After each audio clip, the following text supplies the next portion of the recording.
નમસ્કાર દોસ્તો, નથી લાગતું તમને ખેડૂતોને મારે ખાસ પૂછવું છે કે નથી લાગતું તમને કે તમે સાચા નેતાઓને સાઈડ પર મૂકી અને જે ભ્રષ્ટાચાર કરવા માટે કાગડાની જેમ રાહ જોતા હોય એવા નેતાઓને તમે વોટ આપો છો, અને એ પણ ઓલા 2000 રૂપિયાની લાલચમાં? આ દરેક ખેડૂતને મારો સવાલ છે. વિચાર કરજો ક્યારેક તમે કોને વોટ આપો છો અને સત્તા મળ્યા પછી એ તમને કેટલા કામમાં આવે છે. ત્યારે જે રીતે ખેડૂતોના નેતા આપણે કહી શકાય એવા હર હંમેશ ખેડૂતોના સાથે ઊભા પગે રહેતા હોય એવા રાજુભાઈ કરપડા, જે રીતે ખેડૂત પોતાની મગફળી લઈને માર્કેટમાં જાય છે ત્યારે ખેડૂતો લગભગ તમે જુઓ તો ઓછું ભણેલા હોય, કોઈ ન ભણેલા હોય, તો એવા ખેડૂતોને કેવી રીતે આ લોકો છેતરે છે એ તમામ ભાંડો રાજુભાઈ કરપડાએ માર્કેટની અંદર ફોડ્યો. અને ત્યાર પછી કેવા હાલ થયા છે સામેવાળા અધિકારીના. સૌથી પહેલા તો આપણે એ વિડીયોને જરા વિસ્તારથી જોવો છે, પણ થોડો સમય કાઢીને જોજો અને ખેડૂતો સુધી વિડીયો પહોંચાડજો, એટલે ખેડૂતોને ખબર પડે કે ખરેખર હવે આપણે સુધરી જવું પડશે. જે અડધી રાતે આપણને કામ લાગે એવા નેતાને આપણે વોટ દેવાય, બાકી આ ચોરના પેટનાઓને વોટ હવે ક્યારેય ન દેવાય. 2000 રૂપિયા ગયા તેલ લેવા તારા. એક વખત ખેડૂત આવું બોલી જાય તો આ જે અત્યારે સત્તામાં બેઠા છે ને એ ચોરના પેટનાઓને ખબર પડે કે ખેડૂત હવે જાગૃત થયા છે. પણ જે રીતે ખેડૂતોને છેતરવામાં આવે છે એ વિડીયો જોઈ અને તમે ધ્રુજી જશો દોસ્તો. જોવો તમે. ભાઈ અમે ના પાડી કોઈ દેવાના પણ તમે ના પાડો છો, કાર્ય મજૂર બદલી નાખો. બદલી નાખી. મજૂર બદલાઈ જશે. આ ફેરફાર થઈ ભાઈ બધા પાસેથી 500-200 અને ઉઘરાવે છે પૈસા મજૂર. એક પણ ખેડૂત દેતા નહીં અને મને ફરિયાદ કરજો. આ ફરિયાદ તો કરી, આથી મોટી કેવડી કરવી? આ પહેલી વાર તમે કીધું. 3 વખત ફરિયાદ પૈસા કરેલી છે. ઉઘરાવવામાં આવે છે. મજૂર પૈસા લે ને એવું રાજુભાઈ મારી મજૂરની 3 પાસે વખત ફરિયાદ થઈ છે. તમને ખેડૂત પોતે બોલ્યો કે મેં કીધું જ તમને. મજૂર પૈસા લે મારી પાસે આવ્યું છે. આ બધા કે છે પણ કે મારી ઉઘરાવે પાસે છે, અમે ફરિયાદ. ફરિયાદ કરીએ છીએ તો અમારી મગફળી લેવામાં મને પછી એક- આનાકાની થાય છે. મને એક વ્યક્તિ કીધું પુરાવો કે મેં તમને આવીને કીધું પણ પૈસા તમે લે. રાજુભાઈ તમારા ખુદના મોઢે બોલ્યા કે 200 રૂપિયા બોરી ઠપકારવા વાળો રાખવાનો, તો એ એક હું મિનિટ, કામ? એક મિનિટ. અત્યારે તમને કેટલા લોકોએ કીધું? આજે તો કેટલા લોકોએ કીધું એ કયો? બે ખેડૂત 4-5 લોકોએ આજે કીધું ને. કીધું આ પણ મેં ના પાડી. મારી વાત સાંભળો. અમારી પાસેથી પૈસા ગયા છે, હા, જા, મજૂરે જાય છે. લીધા. આવું 4-5 ખેડૂતોએ તો આજે તમને કીધું. કીધું હા. ગ્રેડર ની ફરિયાદ કરી. મને એક તમે- મિનિટ હું કહું એટલું સાંભળો ને. ગ્રેડર ની ફરિયાદ કરી. ગ્રેડર ને આપણે શુદ્ધ ગુજરાતીમાં કીધું, કહીએ હા, છીએ કીધું, કે આ ફરિયાદ હવે ન હવે ન આવવી આવી જોઈએ. જોઈએ. 1 પણ રૂપિયો ખેડૂત પાસેથી લીધો, આ ફરિયાદ આવી એટલે તમારી આખી પેઢી યાદ રાખશો કે અમારે કોની યાર પનારો પડ્યો હતો. બીજી વાત કે મજૂર જે 200-500 ઉઘરાવે છે, આ સિસ્ટમ બંધ થઈ જાય અથવા તો એ મજૂરને બદલી નાખો. બરાબર છે? ઠપકારવાના પૈસા લેવાના, સિલાઈ કરવાના પૈસા લેવાના, ભરતી નથી આવતી એના પૈસા લેવાના. આ ખેડૂતને શું આ લૂંટવા માટે આપણે સેન્ટરો ખોલ્યા છે? હવે રાજુભાઈ તમે બીજી વાત, હજી મારી વાત હું પૂરી કરું તમને. પૂરી. એક આ મજૂર વાળું થઈ જાય. આ જે મૂળ વાત વજન વાળી હતી, બરાબર છે? હજી તો બીજા કેટલાય પ્રશ્નો છે જેનું સમાધાન તમારાથી નથી થાય એવું. મામલતદારને બોલાવીને કરી વાર સોલ્યુશન. બરાબર છે? એટલે એ તમે અત્યારે ખાતરી આપો પછી જ ખરીદી ચાલુ હા, પછી કરશો. ચાલુ કરશું. જ્યાં લગી બરાબર છે? ગમે આ. અત્યાર સુધીમાં 2240 મણ અંદાજે મગફળી ખેડૂતોની વધારાની લઈ લેવામાં આવી છે. જે આજના હિસાબ પ્રમાણે ગણીએ, આજે બારદાન જે આપણે મૂક્યા એ બારદાનમાં આપણે કિલો બારદાનનો વજન ગણીએ, બારદાનનો વજન થયો છે 720 થી 30 ગ્રામ.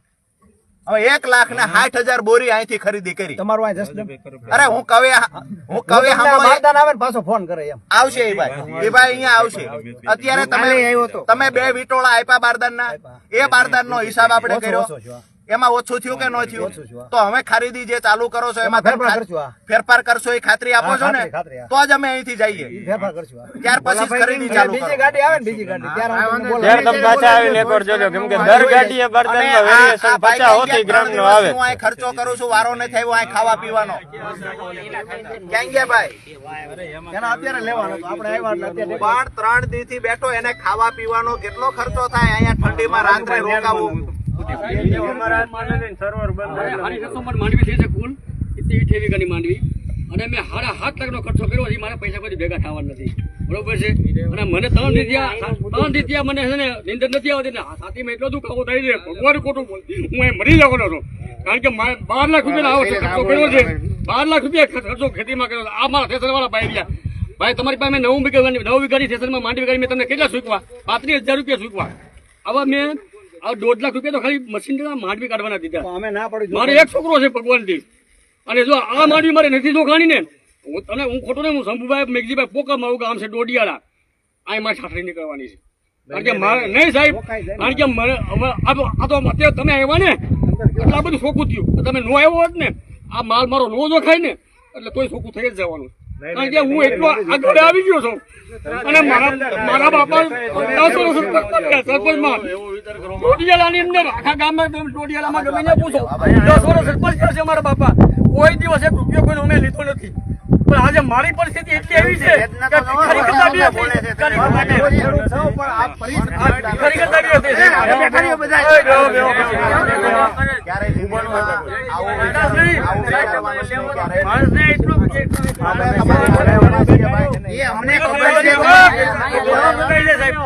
આપણે હાથવી નથી કે મારા બાપની પ્રોપર્ટી હું હાથવી ન હોગું એટલે શું થાય?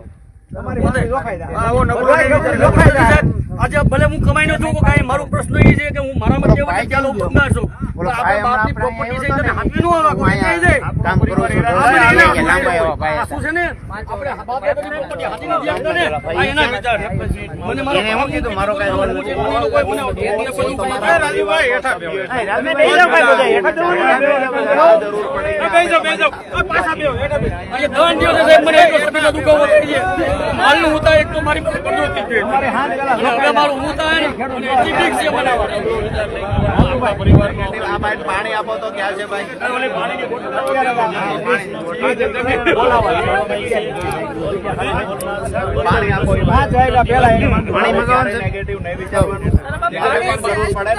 મારું કેવું રાજુભાઈ એમ છે, તમારી પાસે જમીન છે, હવે તમે તમારા બાપાએ જમીન તમને આપી, ભાઈ છોકરા હાલે તું ગમે થાય છે. ઈ ભાઈ કઈ ભાઈ કઈ રોલ નો ને કઈ કામ નથી, તો આમ લઈ જાય છે. હું ઓળખું છું એને, અમારે ગોતવા જવું પડશે એને. એટલે હું થાય તમારી માંડવી 5 પેલા મિલકત વેચાવવાની હું થવાનું.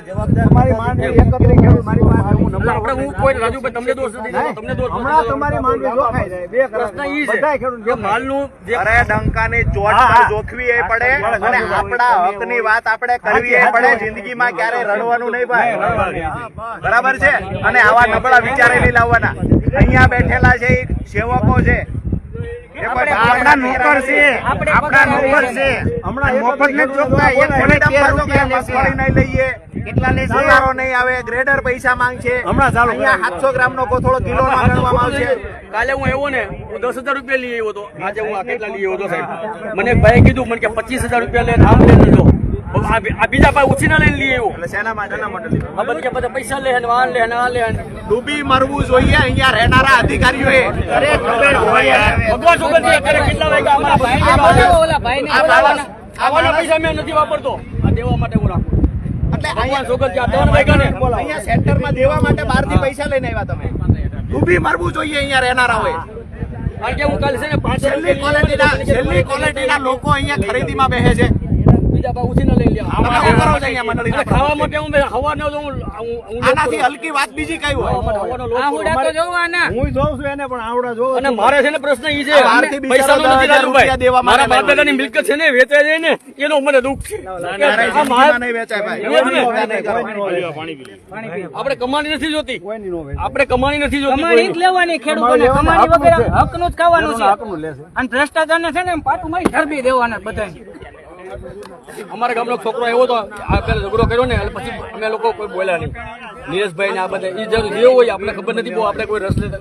પણ મારો પ્રશ્ન અત્યારે એ છે કે તે ખર્ચો જ એટલો થઈ ગયો, એનું કોઈ વળતર નથી મળે. મને બીક ઈ છે હવે પૈસા નહીં આવે એટલે મારી પાસે કરજો ડોન થઈ જવાનો. ચિંતા ન કરો, બરોબર, કરજો થાય એટલે હું થાય. તમારી પાસે 200 વીઘા જમીન તમને ખબર હોય ને કે આનું પૂરું કેમ પાડવું? ઓલા ભાઈને જ બોલાવો તમે. ઈ ભાઈ નહીં આવે. બોલા અહીંયા હમણાં બોલાવ્યા હતા. એ આ પ્રમુખ આ ટૂંકમાં આ એક જ છે, એ હશે કે આ હશે? આમ લઈ જાય છે એ ભાઈ જ. આમ હાથ રાખીને લઈ અચ્છા, એ ભાઈને બંધ કરી દેજો આવતા જ. એ શું કરે છે એ ભાઈ હતા? એનો કાંઈ રોલ નથી એમ ન કીધું હમણાં. હા, એ શું કરે છે અહીંયા?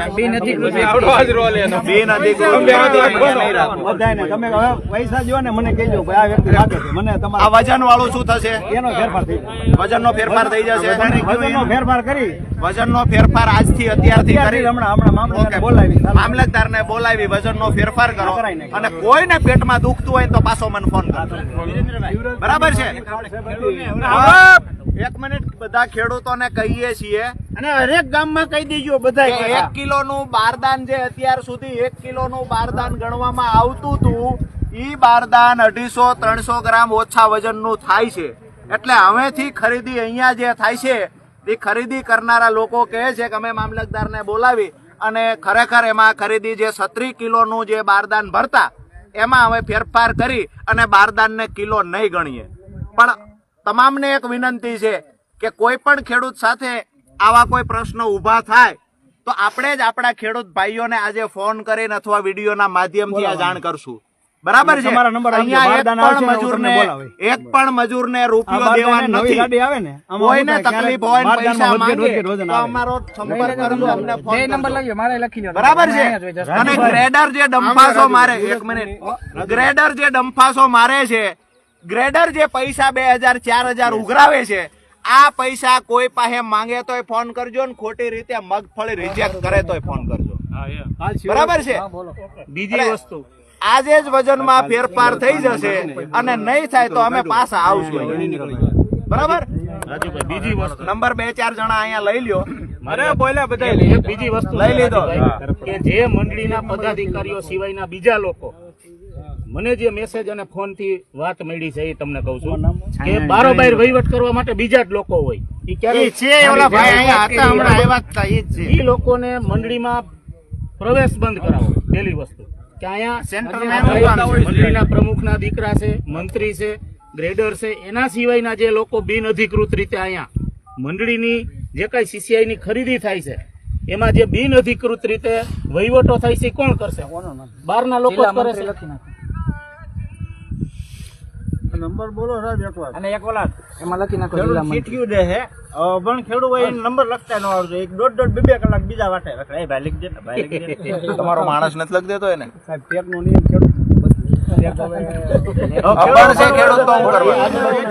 અભણ હોય એનો અમુક પોલીસ કરી દેવી. અરે અભણ છે તો તમે એવું અમુકનું કરી દેવું છે. કરી જ દેવાનું, કરી દઈએ જેવું ને કરી જ દેવાનું. માનવતાની દ્રષ્ટિએ આમાં કેવું થાય રાજુભાઈ, માનવતા હોય તો શું જોઈએ? 50 જણા અભણ હોય તો એકાબીજાના થાય. જે કરે એ તમારી જરૂરિયાત હોય એ મુજબ ના બોલાવો. વચ્ચેથી ગોલમાલ કરીને લાઈનની બહાર જઈને કોઈ નહીં બોલાવતા. લિસ્ટ હું આજે જ મંગાવું છું. ક્રમવાઇઝ જે તમારું લિસ્ટ હતું એ આજે જ હું ચેક કરવાનો છું. તો આ વિડીયો વિશે તમારું શું કહેવું છે એ મને કોમેન્ટમાં જણાવજો. પણ વિડીયો શેર કરવાની જવાબદારી તમારી છે. અને તમારી આસપાસ જો કોઈ ખેડૂત રહેતા હોય ને તો એને પકડીને આ વિડીયો બતાવો. એમ કહો કે જાગૃત બનો. 2000 રૂપિયા જે 4 મહિને આવે છે ને એને લાત મારો. નરેન્દ્રભાઈ જોતા હોય તો હા 2000 રૂપિયા અમે આપશું. એક વખત હિંમત કરીને એમ કહી દો. કારણ કે ઈ 2000 રૂપિયા તમારે 4 મહિને આવે છે ને એમાં તમારા 20000 રૂપિયા આ લોકો ઢળી જાય છે. એ તમને કોઈ દેખાતું નથી. એટલે વિડીયો વધુમાં વધુ શેર કરીને દરેક લોકો સુધી પહોંચાડો. દરેક લોકોને ખબર પડવી જોઈએ કે આ ચોરના પેટના આપણને કેવી રીતે છેતરે છે અને છતાંય એની પર કોઈ કાર્યવાહી થતી નથી. ધન્યવાદ.